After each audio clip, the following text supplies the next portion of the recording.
వెంకటాపురం అనే ఊళ్ళో రఘురాం కౌసల్య దంపతులున్నారు. వీళ్ళిద్దరూ చాలా మంచివాళ్లు. వాళ్లకి మొదటి కొడుకు రాజేష్, కోడలు కీర్తి, చిన్న కొడుకు రాకేష్, కోడలు కుసుమ, మరియు ఒక కూతురు కావ్య. పెద్దవాడు రాజేష్ చాలా నిరాడంబరంగా ఉండాలనుకునేవాడు. కాని భార్య కీర్తి మాత్రం చాలా రిచ్ లైఫ్ లీడ్ చేసే అమ్మాయి. చిన్న కొడుకు రాకేష్, కూతురు కావ్య కూడా కీర్తిలాగా ఈ కాలం కల్చర్ని ఇష్టపడేవాళ్లు. కాని చిన్న కోడలు కుసుమ మాత్రం పల్లెటూరి నుండి వచ్చిన పేదింటమ్మాయి. చాలా పద్ధతిగా, అణకువగా ఉంటుంది. 2 రోజుల్లో ఉగాది పండుగుంది. ఓ రోజు హాల్లో అందరూ కూర్చొనుండగా కీర్తి తనింటి నుండి వచ్చిన సారె చూపిస్తూ ఇలా అంటుంది. చూసారా అత్తయ్యా, పండక్కి మా ఇంటి నుండి ఎన్ని సామాన్లొచ్చాయో. ఇదిగో, ఇది నా పట్టు చీర. మా నాన్నగారు దీన్ని నా కోసం స్పెషల్గా డిజైన్ చేయించారు. దీని ఖరీదు 70,000 వరకు ఉంటుంది. ఇలాంటివి కట్టుకుంటేనే మన ఇంటికి ఒక కలొస్తుంది. చీర చాలా బావుందమ్మా కీర్తి. అయినా చీర అందం కట్టుకునే మనిషిని బట్టి కూడా ఉంటుంది. అప్పుడు కీర్తి కుసుమ వైపు చూస్తూ, అవుననుకోండి, ఇలాంటి చీరలు కట్టే అదృష్టం అందరికీ ఉంటుందా? దేనికైనా పెట్టి పుట్టాలి. అవును కుసుమ, ఈ పండక్కి మీ ఇంటి నుండేం రాలేదా? కనీసం ఒక సాదా చీరైనా పంపించరా? ఆహా, ఊరికే తెలుసుకుందామని అడుగుతున్నానంతే. కీర్తి వెటకారం కుసుమకర్థమైంది. అప్పుడు కుసుమ చిన్నగా నవ్వుతూ, వచ్చిందక్కా, మొన్న సంక్రాంతికి మొదటిసారి పండిన పంటని నాకు సారిగా పంపించారు. అయినా వాళ్ల ప్రేమే నాకు పెద్ద కానుక. ప్రేమతో కడుపు నిండుతుందా కుసుమ? ఈ రోజుల్లో డబ్బు, నగలు ఉంటేనే సమాజంలో గౌరవం. చూడు, మా అమ్మ పంపించిన ఈ డైమండ్ నెక్లెస్ ఎంత బావుందో. దీన్ని కూడా నా కోసం స్పెషల్గా తయారు చేయించారు. ఓ సారీ, నీకిలాంటి కాస్ట్లీ నగలంటే తెలీదు కదా? కనీసం నగలంటే ఏంటో కూడా తెలుసా నీకు? భార్య వెటకారం అర్థమైన రాజేష్ ఇలా అన్నాడు. కుసుమ దగ్గర డబ్బు, నగలు లేకపోయినా ముఖంలో లక్ష్మీదేవి కళ, చెదరని చిరునవ్వు, అవే తనకందం. ఆ మాటలకి కీర్తి చిన్నబుచ్చుకుంది. చాలు చాలు, మీరెప్పుడు నా అంతస్తుని పొగిడారు గనుక. అయినా ఆ డబ్బు లేకపోతే ఏం సాధిస్తారు? అప్పుడు వదిన మాటలకు రాకేష్, కావ్య ఇద్దరూ వంతపాడుతూ, కీర్తి వదినా, బావిలో కప్పలకి బయట ప్రపంచం గురించి ఎలా తెలుస్తుందిలే. కరెక్ట్గా చెప్పావురా అన్నయ్య. కీర్తి వదినని చూసిన ప్రతిసారి నేనెందుకింత డబ్బున్న ఇంట్లో పుట్టలేదు, అంత పాష్ లైఫ్ని ఎందుకు అనుభవించలేకపోతున్నానా అని చాలా బాధపడుతుంటాను. కావ్య మాటలు విన్న కీర్తి, అదేంటి కావ్య, నువ్వు డబ్బున్నింట్లో పుట్టకపోయినా ఈ డబ్బున్న కీర్తి నీకు వదినగా వచ్చిందిగా. నీకేం కావాలన్నా నేను చూసుకుంటాను. నీ కోరిక ఏదైనా సరే నాకు చెప్పు, నేను తీరుస్తాను. కీర్తి వదిన, నాకు చిన్నప్పటి నుండి మిస్ ఇండియా కావాలని కోరిక. కాని దానికోసం ఏం చెయ్యాలో నాకు తెలీదు. హో సంతేనా? మరి ఈ మాట ఇన్ని రోజులు నాకెందుకు చెప్పలేదు? దానికోసం కొంచెం ఎక్కువ డబ్బే ఖర్చు పెట్టాలి. నీకు కావలసిన బ్యూటీ ప్రోడక్ట్స్ అన్నీ నేను కొనిస్తానులే. ఇక నీ కోరిక తీరిపోయినట్టే. దానికి సంబంధించిన చాలా మంది పెద్దవాళ్ళు నాకు తెలుసు. నేను చూసుకుంటానులే. చూడు కావ్య, మనది చాలా పద్ధతి గల ఫ్యామిలీ. అలాంటివన్నీ మన కుటుంబానికి సెట్ కావు. ఇలాంటివంటే నాకు, మీ అమ్మకి అస్సలు నచ్చవు. కాబట్టి బుద్ధిగా చదువుకో అన్నాడు రఘురాం. నాన్న, పద్ధతులనే పాత చింతకాయ పచ్చడిని ఇంకా మా మీద రుద్దకండి. అయినా కావ్య చూడ్డానికి చాలా అందంగా ఉంటుంది. మిస్ ఇండియా అయితే తప్పేంటి? అది మన కుటుంబానికి గర్వకారణమే గాని పరువు పోయే పనేం కాదు అన్నాడు రాకేష్. చూడు నాన్న రాకేషు, మీ నాన్నగారు చెప్పింది వినండి. మన 7 తరాల్లో ఇలాంటి అలవాట్లు లేవు.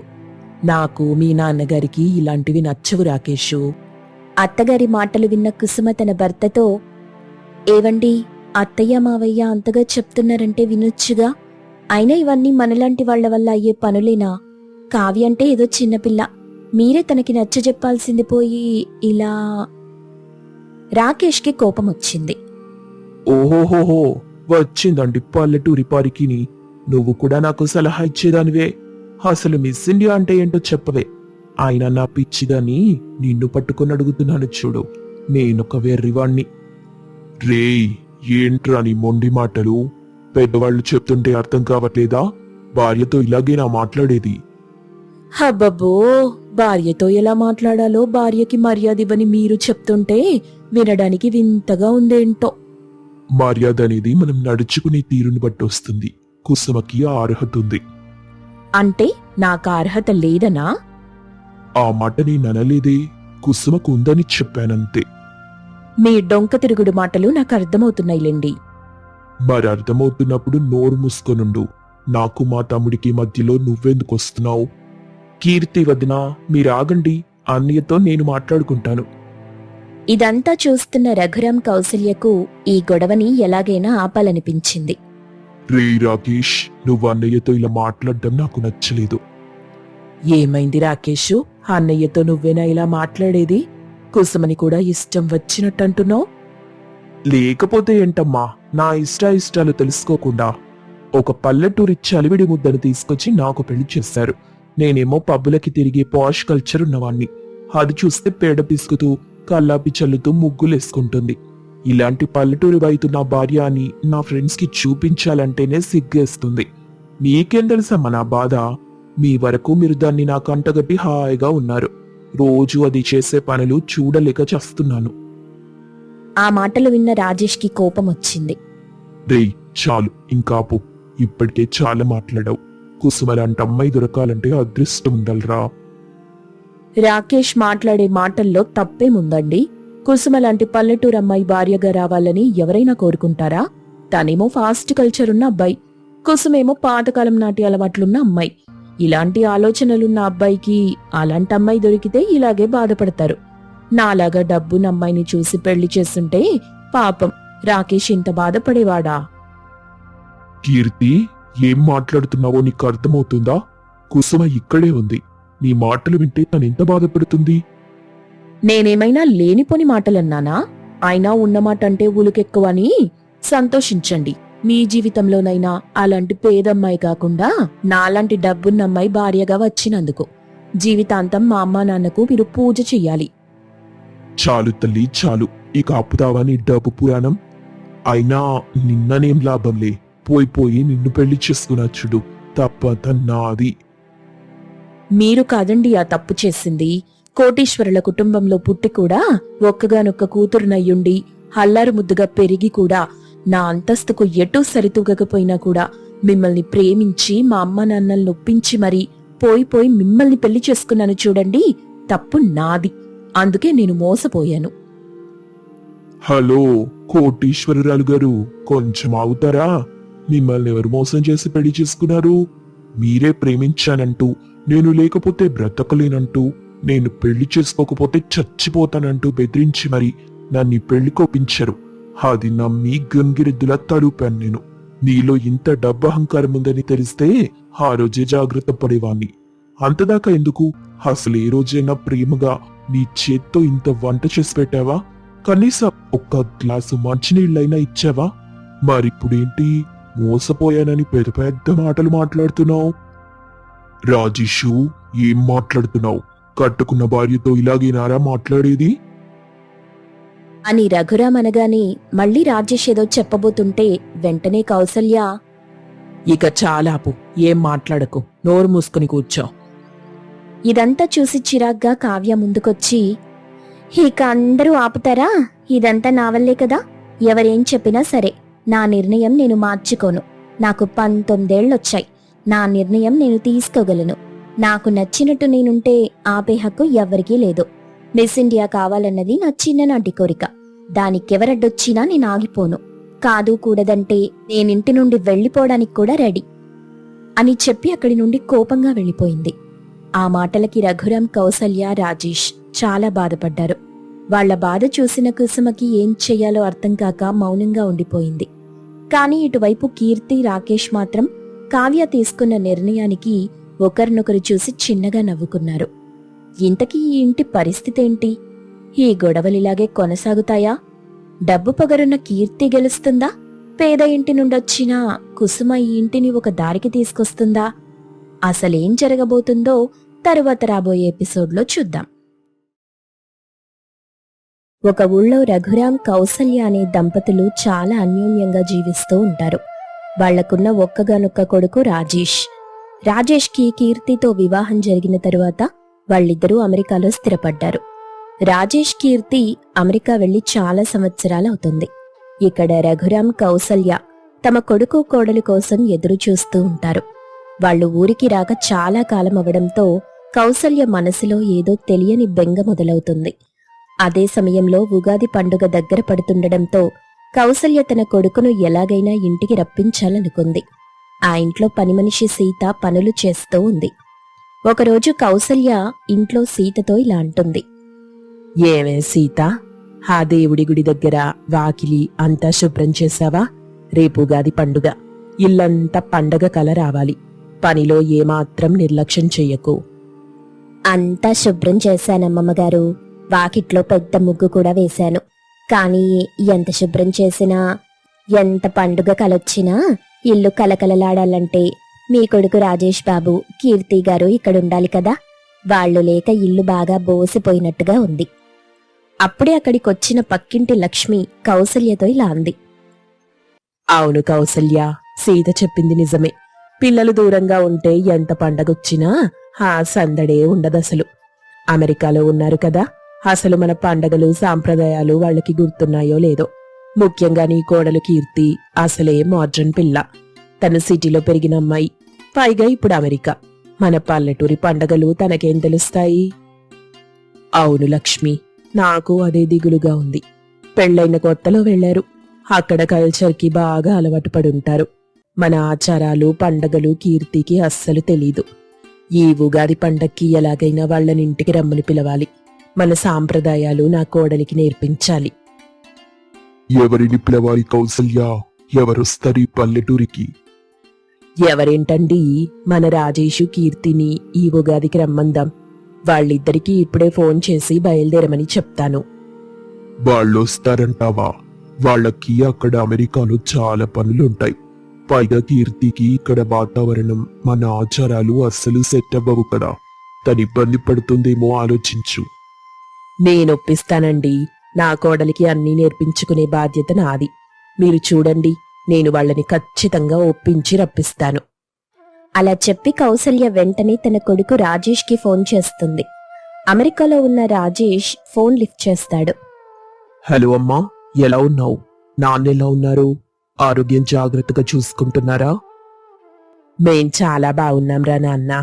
కానీ మీ గురించే మా బెంగంతా. మిమ్మల్ని చూడాలని తహతహలాడుతున్నాం.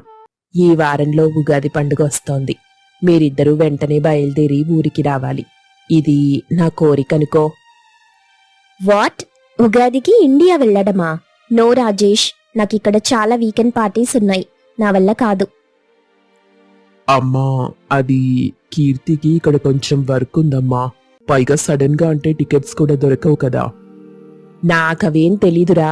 నువ్వెన్నబద్దాలు చెప్పినా నేను వినను. ముందు కీర్తికి ఫోన్ ఇవ్వు, మాట్లాడతాను నేను. అలా అనగానే రాజేష్ ఫోన్ కీర్తికిచ్చాడు. హలో ఆంటీ, ఐ మీన్ అత్తయ్య, చెప్పండి. Calling me so early. అమ్మాయి కీర్తి, పెళ్ళయ్యాక మీరసలు ఊరికే రాలేదు. ఇక్కడ బంధువులు చుట్టుపక్కల వాళ్ళంతా మీ గురించే అడుగుతున్నారు. ఈ ఒక్క పండక్కి మీరొచ్చి తీరాలి. నాకు మీతో చాలా సాంప్రదాయాలు పంచుకోవాలని, నేర్పించాలని ఉందమ్మా. మీరు రాకపోతే నేను చాలా బాధపడతాను. నా మాట కాదనకు తల్లి. ఓ గాడ్, మీరు ఎమోషనల్ బ్లాక్మెయిల్ చేస్తున్నారత్తయ్యా.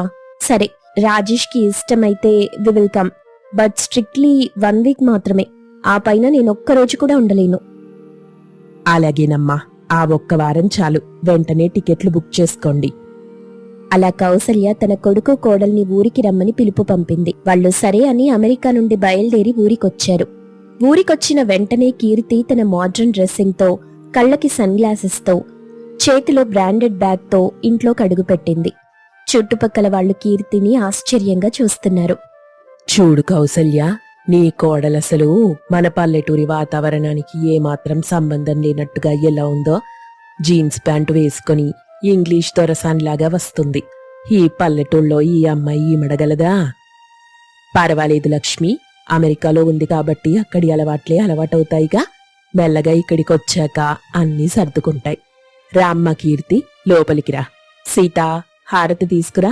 నా కోడలికి దిష్టి తీయాలి. వచ్చేశానమ్మమ్మగారు, హారతిచ్చేస్తున్నాను. అలా అప్పుడు సీత హారతిస్తూ, కీర్తి గారు, ఈ హారతి కళ్ళకద్దుకోండి. Oh my God, what is this smoke? నాకు పొగ పడదు, అలర్జీ వస్తుందత్తయ్యా. ప్లీజ్ మూవ్ దిస్ అవే, నా కళ్ళు మండుతున్నాయి. Keerthi, behave yourself. అది హారతి, పొగ కాదు, దేవుడి కర్పూరం హారతి. ఇంటికొచ్చినప్పుడు అలా దిష్టి తీయటం మన సాంప్రదాయం. వాట్ ఎవర్ రాజేష్, ఇక్కడ టెంపరేచర్ టూ హాట్ గా ఉంది. నాకు చెమటలు పట్టేస్తున్నాయి. I need AC. Where is the AC remote? రామ్మ లోపలికి. ఇక్కడ పల్లెటూళ్ళలో ఏసీలుండవు, కానీ చల్లటి చెట్ల గాలుంటుంది. లోపలికెళ్ళి ఫ్రెష్ అప్ అవ్వండి. ప్రయాణం చేసి అలసిపోయుంటారు. అలా అమెరికా కల్చర్ కి అలవాటు పడిన కీర్తి పల్లెటూరి వాతావరణంలో సర్దుకోవడానికి కొద్దిగా ఇబ్బంది పడుతుంది. మరుసటి రోజు ఉగాది. ఉదయం లేచిన వెంటనే కౌసల్య తన కోడలికి ఇక్కడ సాంప్రదాయాలు, పండుగ వాతావరణం ఏం తెలీదు కాబట్టి అన్నీ నేర్పిద్దామనుకుంది. ఇంట్లో అందరూ పట్టుబట్టలు వేసుకుని ఉంటారు, కానీ కీర్తి మాత్రం మోడ్రన్ వెస్టర్న్ డ్రెస్ లో హాల్లోకొచ్చింది. అమ్మాయి కీర్తి, ఇవాళ ఉగాది పండుగ, మనకి కొత్త సంవత్సరం. నువ్వు కూడా వెళ్ళి ఆ పట్టు చీర కట్టుకుని రా అమ్మా. దేవుడికి దండం పెట్టుకోవాలి. పట్టు చీరా? ఓ నో అత్తయ్యా, it's too heavy and uncomfortable. పైగా నాకు చీర కట్టుకోవడం సరిగా రాదు. కీర్తి, ప్లీజ్, అమ్మడుగుతుంది కదా, ఒక్కరోజు వాళ్ల కోసం చీర కట్టుకో. Okay fine, just for you guys అని చెప్పి వెళ్ళి అయిష్టంగానే పట్టు చీర కట్టుకొని వచ్చింది. I hope I look okay. చాలా బాగున్నావు తల్లి. చూడ్డానికి అచ్చం మన తెలుగింటి ఆడపడుచులాగా కలకలలాడిపోతున్నావు. ఇక నేను నీకు మన ఉగాది పండుగ ఆచారాలు నేర్పిస్తాను. రామ్మ, వంటగదిలోకి వెళ్దాం. Kitchen, cooking? ఓ నో, నేను వంటలో చాలా వీక్. అసలు అమెరికాలో మేము ఎక్కువగా స్విగ్గీ, ఊబర్ ఈట్స్ లో ఆర్డర్ చేసుకుంటాం, లేదా ఓవెన్ లో హీట్ చేసుకుంటాం. ఈ కుకింగ్ అంతా నా వల్ల కాదు. ఇక్కడ అలాంటివి ఏమీ ఉండవమ్మా. మన చేతులతో మనం వండి దేవుడికి నైవేద్యం పెట్టడంలో ఉన్న ఆనందమే వేరు. అది ఏ యాప్లో ఆర్డర్ పెడితే రాదు. ముందుగా మన ఉగాది పచ్చడి గురించి చెప్తాను విను. అవును కీర్తి గారు, మా అమ్మమ్మ గారు ఉగాది పచ్చడి చేస్తే ఆ వాసనకి ఊరంతా వచ్చి తింటుంది. అంత రుచిగా ఉంటుంది. మీరు నేర్చుకోండి, చాలా బాగుంటుంది. అమ్మా కీర్తి, మన ఉగాదికి మన ఆచారాలు ఇలా ఉంటాయమ్మా. ఉగాది పచ్చడంటే కేవలం ఒక వంటకం కాదు, అది మన జీవితానికి ఒక ప్రతీక. ముందుగా మామిడాకులు, కారం, చింతపండు పులుపు, వేప పువ్వు, బెల్లం, ఉప్పు, ఇలా 6 రుచులు కలిపి మనం ఈ ఉగాది పచ్చడి చేసుకోవాలి. 6 రుచులా? What are they? తీపి, పులుపు, కారం, చేదు అన్నీ కలిపితే ఎలా ఉంటుంది? That sounds terrible. జీవితంలో కష్టాలు, సుఖాలు, బాధలు, సంతోషాలు అన్నీ కలిసుంటాయని చెప్పటమే ఈ పచ్చడి పరమార్థమమ్మా. తీపి సంతోషానికి, చేదు బాధకి, పులుపు నేర్పుకి ప్రతీకలు. తర్వాత బొబ్బట్లు కూడా ఎలా చేసుకోవాలో నేను నేర్పుతాను. ఇదంతా చాలా ఓల్డ్ ఫ్యాషన్ గా ఉంది. మీరు ఇంకా ఈ పాత రోజుల సెంటిమెంట్స్ ని నమ్ముతున్నారా? అమ్మా కీర్తి, ఇది పాత రోజుల సెంటిమెంట్ కాదు, మన సంస్కృతి, మన ఆచారం. వాతావరణం మారే ఈ కాలంలో ఈ పచ్చడి తాగితే ఆరోగ్యానికి కూడా చాలా మంచిది. అత్తయ్య, నేను అమెరికా కల్చర్ కి బాగా అలవాటయ్యాను కదా, నాకు మీ పాత ఆచారాలు పెద్దగా నచ్చలేదు. నేనొక విధంగా ఈ 6 రుచులు కాకుండా ఈ ఉగాది పచ్చడి నా స్టైల్లో మోడ్రన్ గా చేస్తాను. కీర్తి, ఏం మాట్లాడుతున్నావు నువ్వు? మన ఆచారాలకి తగ్గట్టు చెయ్యాలి. పండగ పూట ఈ పిచ్చి పిచ్చి ప్రయోగాలొద్దు. అమ్మ చెప్పినట్టు చెయ్యి, సైలెంట్ గా. Come on Rajesh, chill. Why so serious? నేను tomato sauce, mango juice, mixed fruit jam, కొంచెం హనీ మరియు సోడా వాటర్ ఇవన్నీ కలిపి మోడ్రన్ గా ఉగాది పచ్చడి చేసి చూపిస్తాను. అమ్మా కీర్తి, నువ్వు చాలా మోడ్రన్ గానే ఆలోచిస్తున్నావు. కానీ పండగ నాడు అంత మోడ్రన్ అవసరం లేదమ్మాయి. దేవుడికి పెట్టే ప్రసాదం సాంప్రదాయంగా ఉండాలి. పిల్ల చాలా తెలివైంది కౌసల్య. దేవుడి ప్రసాదంలో టమాటో సాస్ అంట. ఎవరైనా వింటే నవ్వుతారు. ఏ పండక్కి ఏది చెయ్యాలో కూడా తెలీదా? Aunty, you don't know anything about modern culinary arts. అత్తయ్య, నేను ప్రూవ్ చేస్తాను నా రెసిపీ బెస్ట్ అని. నేనిది కేవలం నా కాన్ఫిడెన్స్ తో చెప్తున్నాను. మీరు ఛాన్స్ ఇవ్వండి. సరేనమ్మా, నువ్వెంత చెప్పినా వినిపించుకోవట్లేదు. సరే, మన ఆచారం, తెలుగు సాంప్రదాయం కొద్దీ 6 రుచులు కలిపి నేను ఒక పచ్చడి చేస్తాను. నువ్వు నీ మోడ్రన్ కల్చర్, నీ స్టైల్కి తగ్గట్టు చెయ్యి. ఎవరి పచ్చడి బాగుంటుంది, ఎవరిది ఇంటి వాళ్ళకి నచ్చుతుందో చూద్దాం. డీల్ అత్తయ్య, లెట్ ద బెస్ట్ ఉగాది పచ్చడి అని అనుకుంటూ వంటగదిలో ఇద్దరు పక్కపక్కనే నిల్చున్నారు. కౌసల్య చాలా భక్తి శ్రద్ధలతో మడి కట్టుకుని చింతపండు పిండి, కొత్త బెల్లం కొట్టి, మామిడికాయ ముక్కలు కోసి, వేప పువ్వు వేసి సాంప్రదాయబద్ధంగా ఉగాది పచ్చడి తయారు చేస్తుంది. మరోవైపు కీర్తి తన ఫోన్లో ఇంగ్లీష్ మ్యూజిక్ పెట్టుకుని ఫ్రిడ్జ్లో నుండి tomato sauce, tetra pack mango juice, mixed fruit syrup, Sprite అన్నీ తీసి ఒక గ్లాస్ బౌల్లో మిక్స్ చేస్తుంది. దూరం నుండి ఇదంతా చూస్తున్న సీత, రాజేష్ బాబు, మా అమ్మమ్మ గారి పచ్చడి చూస్తుంటేనే నోరూరుతుంది. కానీ ఆ కీర్తి గారి పచ్చడి చూస్తుంటే నాకు కడుపులో ఏదోలా ఉంది. ఎర్రగా పసుపు రంగులో ఏదేదో కలిపేస్తున్నారు. అది పచ్చడా లేక ఇంకేమైనానా? నేను అదే భయపడుతున్నాను సీత. కీర్తి చాలా ఓవర్ కాన్ఫిడెన్స్ తో ఉంది. ఆవిడ ప్రయోగాలు చూస్తే నాకే భయమేస్తుంది. Done. My modern America Ugadi feast is ready. నా ఉగాది పచ్చడి కూడా తయారైపోయిందమ్మా. దేవుడికి నైవేద్యం పెట్టి అందరం రుచి చూద్దాం అని చెప్పి కౌసల్య దేవుడికి పూజ చేసి ప్రసాదంగా 2 పెట్టింది. పూజ అనంతరం హాల్లో అందరూ కూర్చున్నారు. కౌసల్య, కీర్తి ఇద్దరూ తమ తమ పచ్చళ్లను అందరికీ వడ్డించడానికి సిద్ధమవుతారు. ముందుగా నా వంతు. మన ఆచారానికి తగ్గట్టు నేను చేసిన 6 రుచుల పచ్చడి తాగండి అని కౌసల్య అందరికీ తన పచ్చడిస్తుంది. అందరూ తాగి చాలా ఆనందిస్తారు. ఆహా, కౌసల్య, నీ చేతి పచ్చడి అమృతం. ఈ 6 రుచులు ఎంత అద్భుతంగా కలిశాయో. నిజమే కౌసల్య, ఎంత మోడ్రన్ ఫుడ్ వచ్చినా మన సాంప్రదాయానికి మించిందేదీ లేదు. మన ఆచారానికి తగ్గట్టు చేసిన పచ్చడి రుచే వేరు. అమ్మమ్మగారు, నాకింకొంచెం ఇవ్వరా? చాలా రుచిగా ఉంది. అచ్చంగుళ్ళో ఇచ్చే ప్రసాదంలాగా. అమ్మా, ఈ టేస్ట్ కోసమే నేను అమెరికాలో ఎన్నిసార్లు బాధపడ్డానో తెలుసా? సూపర్ గా ఉందమ్మా. I missed it so much.